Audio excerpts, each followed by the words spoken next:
The rain hammered against the windshield, a relentless downpour that reduced visibility to almost nothing. Alex, exhausted from hours of driving, glanced at the GPS, which seemed as lost as he felt. The screen flickered, showing a series of error messages before shutting off completely, leaving him stranded on a deserted back road somewhere in the middle of nowhere. With his phone battery dying and no sign of civilization, Alex's only option was to keep driving. The road twisted and turned, each bend plunging him deeper into the unknown. The headlights struggled to cut through the darkness, illuminating only a narrow path ahead. Trees loomed on either side, their branches like skeletal fingers reaching out to touch the car. Just as the fatigue began to weigh heavily on his eyelids, Alex spotted a dim light in the distance.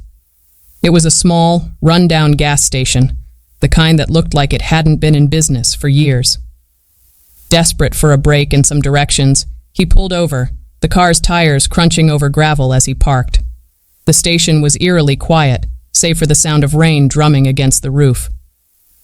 Alex stepped inside, hoping to find a clerk, or at least a phone.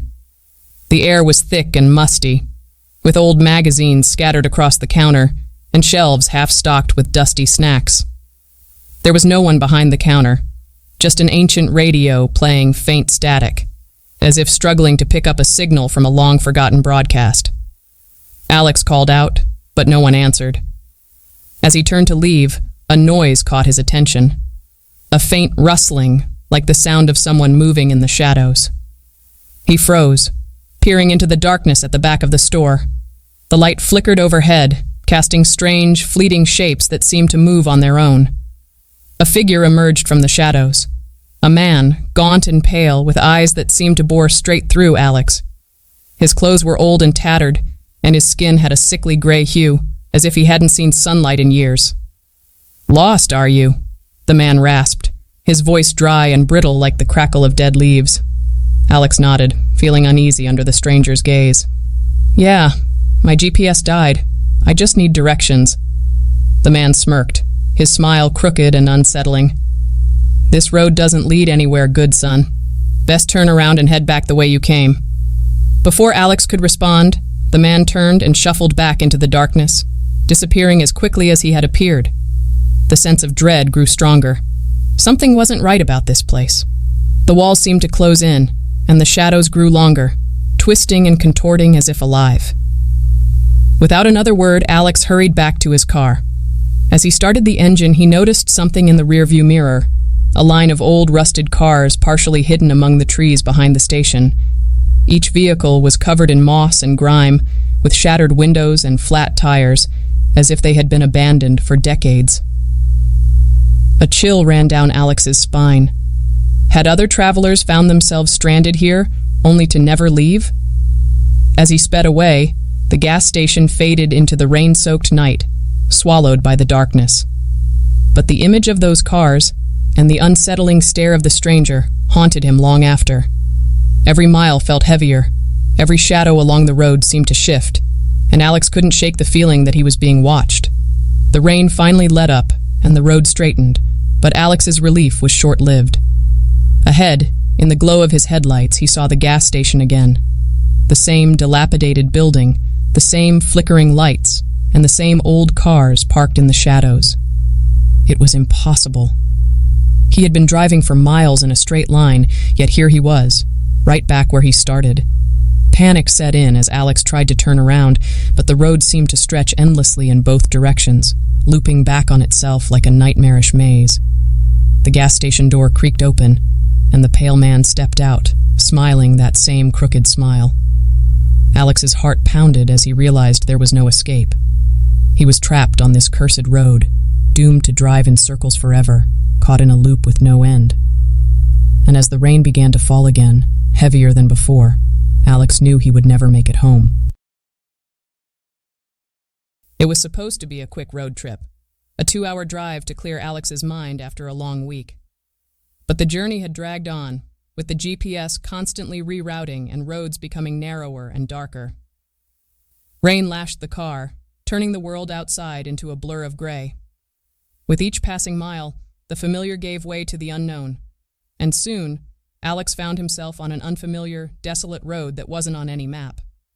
The clock on the dashboard blinked 2:13 a.m., but Alex felt as though he'd been driving for days.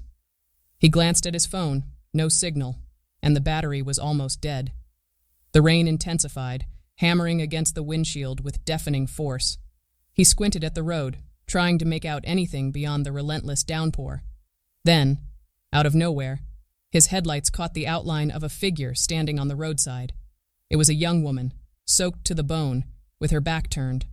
Her long hair clung to her shoulders, and she wore a white dress that looked almost like an old-fashioned nightgown. Alex slowed down, feeling a mix of fear and responsibility.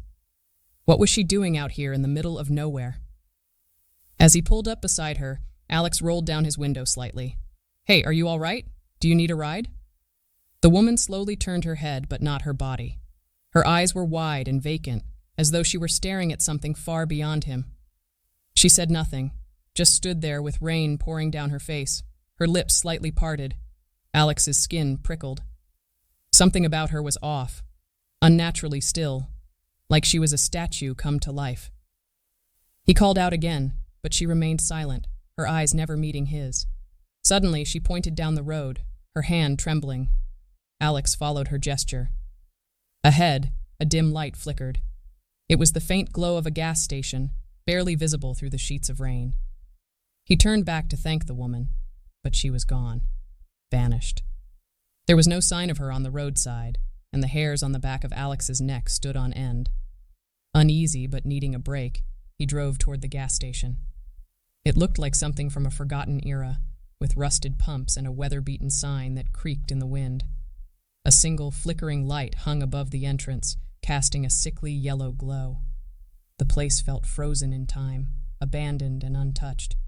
Alex stepped out of the car, the rain instantly soaking him. He peered inside the gas station's grimy windows. The interior was dimly lit, filled with old posters and shelves stocked with dusty, expired products. He pushed open the door, the bell above it jangling eerily. "Hello?" Alex called out, but his voice echoed in the emptiness. As he walked further inside, he noticed something unsettling. The walls were covered in photographs, hundreds of them, old and new, all showing people at this very gas station. Families, couples, lone travelers, all smiling, posing in front of their cars, just like any road trip snapshot. But there was one thing they all had in common. Each person's eyes were blacked out, scratched away with some sharp object. A chill ran down Alex's spine. He turned to leave, but then he heard it, a faint, distant humming. It was coming from the back of the store, beyond a door marked, "Employees Only." Against every instinct screaming at him to leave, he stepped closer. The humming grew louder, almost melodic, like a lullaby from a long-forgotten dream. Alex slowly pushed the door open and saw a narrow, dimly lit hallway leading to a small office. Inside, an old man sat hunched over a desk, surrounded by even more photographs. He was scribbling frantically on one of them, humming that eerie tune. Alex cleared his throat, trying to steady his voice. "Sir, I'm just looking for directions." The old man didn't respond. He just continued to hum, scratching away at the eyes of another person in the photo. When Alex stepped closer, the old man stopped abruptly, his hand freezing mid-scribble. He turned his head slowly, revealing a pale, gaunt face and sunken eyes that were nothing but hollow sockets. "You shouldn't be here," the old man whispered, his voice like the rustle of dead leaves. None of them should have been. Alex stumbled back, his heart pounding. He ran toward the exit, but the room began to shift, stretching and warping. The walls seemed to close in, the photographs on them swirling like a whirlpool of faces, all eyeless and staring. He burst through the front door, sprinting back to his car. But as he fumbled with his keys, he glanced back at the gas station. The young woman in the white dress stood at the entrance now, her vacant eyes watching him. Behind her, shadowy figures emerged, each one from the photos, eyeless, silent, and slowly walking toward him. Panicking, Alex started the car and sped off, the tires skidding on the wet pavement. The road twisted and turned, but every time he thought he was making progress, the gas station reappeared in his headlights, always waiting. Always the same. No matter how fast or far he drove, he was trapped in an endless loop, haunted by the ghosts of those who came before him. With nowhere to go and no way out, Alex realized he was just another lost traveler doomed to join the faces on the wall. And as the rain continued to fall, his screams were swallowed by the night, unheard and forgotten. The winding roads of the Midwest are notorious for being long, empty, and eerily silent at night.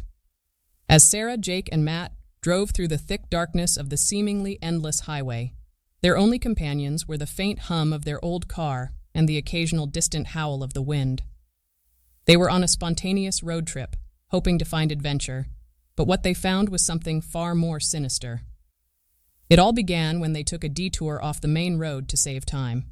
The GPS rerouted them through an unmarked path, an old forgotten route that cut through a dense forest. The further they drove, the more the atmosphere around them changed. The once playful banter in the car turned into uneasy silence as the trees grew thicker and closer to the road, their twisted branches resembling skeletal hands reaching out of the darkness. Jake, who was driving, noticed something odd about the road. It wasn't just the lack of other cars or the unusual fog that seemed to roll in out of nowhere. It was the unsettling feeling of being watched. Matt, trying to lighten the mood, joked about seeing a ghost hitchhiker, but his laughter faded when they all noticed a figure standing by the side of the road, barely visible in the mist. The figure was a man, tall and thin, wearing a tattered coat that flapped in the wind. His head was down, and his face was hidden under a wide-brimmed hat. As they approached, the man lifted his head, revealing hollow, black eyes that seemed to stare straight into their souls. Sarah screamed, and Jake swerved the car, narrowly avoiding the man who seemed to vanish into thin air. What the hell was that? Sarah's voice trembled as she glanced back, but the road was empty. No sign of the man. They tried to laugh it off, convincing themselves it was just their minds playing tricks. But deep down, they knew something was wrong. The forest around them grew denser, and the air inside the car became suffocatingly cold. Jake checked the time on the dashboard, and to his horror, hours had passed, yet it felt like they had just entered the road. The group decided to turn back, but the road seemed different now. No matter which direction they drove, they found themselves looping back to the same spot where they had seen the man. It was as if the road was a living thing, trapping them in an endless loop. Panic set in as the fuel gauge dropped closer to empty. They were stranded, miles from civilization, with no cell service and a deepening sense of dread. Then, the whispers began. Faint at first, like the rustling of leaves, but soon they became voices, echoes of warnings and pleas. Turn back. Leave this place. You don't belong here. Matt, sitting in the back seat, suddenly screamed. He pointed out the window, where shadowy figures seemed to move among the trees. They were not alone. Faceless silhouettes watched them, growing bolder with every passing minute, drawing closer to the car. Desperation took over, and Jake floored the accelerator, trying to escape the nightmare that had ensnared them. But the faster they drove, the more distorted the world around them became. The trees twisted into grotesque shapes, and the road began to crack, splitting into jagged, unnatural angles. The final straw was when they saw the man again, the same figure standing in the middle of the road, blocking their path. This time he was closer, his eyes glowing a sickly yellow. Jake slammed on the brakes, but it was too late. The car skidded, and everything went black. When Sarah awoke, she was alone. The car was empty, and the forest was silent. There was no sign of Jake or Matt, only the distant echo of their terrified screams. She stumbled out, disoriented, and found herself back at the start of the road, as if no time had passed. The car was gone, the fog lifted, and the road was empty once more. To this day, Sarah can't explain what happened on that forgotten road. Jake and Matt were never found, and no one believed her story. But every night, she hears the whispers in her dreams, warning her of the road that doesn't exist on any map. A road that traps the lost and the weary, forever keeping them in its cold, unending embrace. Late at night, the open highways stretch endlessly under a starless sky, and the silence is suffocating. Mark, Lisa, and Tom, 3 friends on a cross-country road trip, were chasing the thrill of the unknown.